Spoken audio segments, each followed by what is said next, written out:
Tuhan bilang sebanyak-banyaknya 3. Artinya Tuhan menyediakan banyak orang yang bisa memiliki karunia mengartikan, menafsirkan bahasa roh itu. Kalau ada Tuhan kehendaki di tempat itu orang berbahasa. Mengapa? Supaya tidak terjadi penyalahgunaan karunia bahasa. Dan menarik dikatakan prosesnya Bapak Ibu. Syaratnya.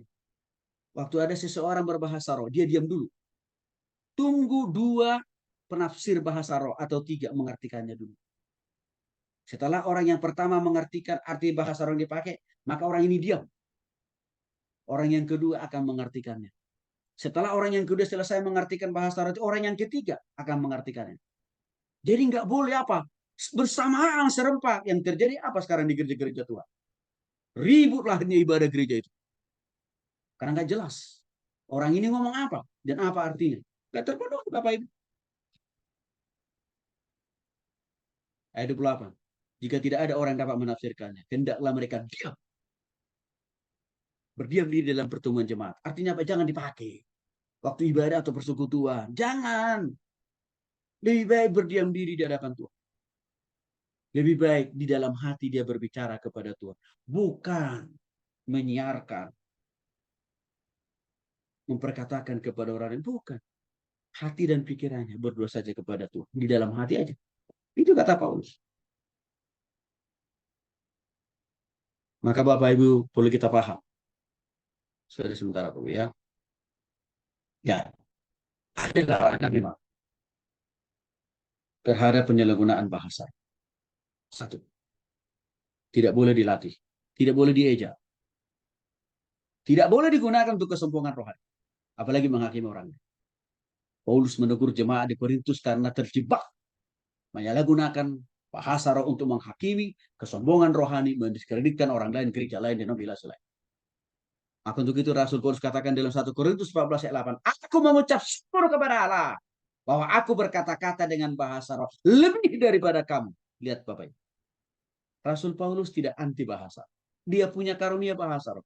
Tapi dia tidak pernah memakai karunia bahasa roh itu untuk kesombongan, menghakimi gereja lain, denominasi lain, atau mendiskreditkan, menjustifikasi orang per orang. Nggak pernah. Dia juga tidak pernah memakai karunia bahasa roh itu melatih orang-orang percaya supaya bisa berbahasa roh. Nggak pernah Paulus lakukan itu. Dia juga mengingatkan dalam 1 Korintus 14 ayat 19.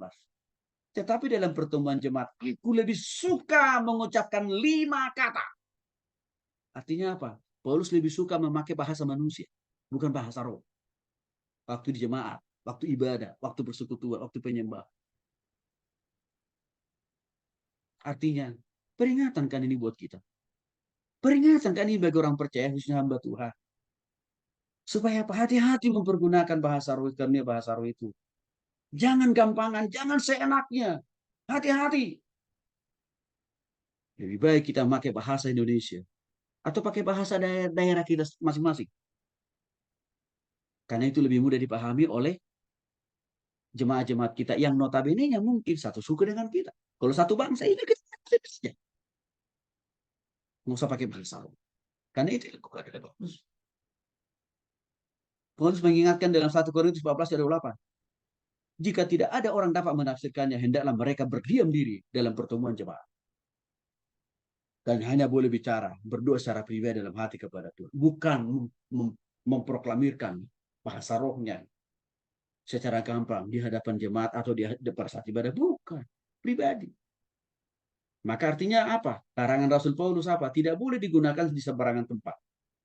Tidak boleh digunakan di setiap ibadah. Tidak boleh. Tidak boleh harus selalu. Jadi Bapak Ibu, ibadah kehadiran Tuhan dalam ibadah kita, dalam persekutuan kita, tidak harus selalu tandai bahasa roh. Tidak. Bukan itu tandanya kehadiran Tuhan.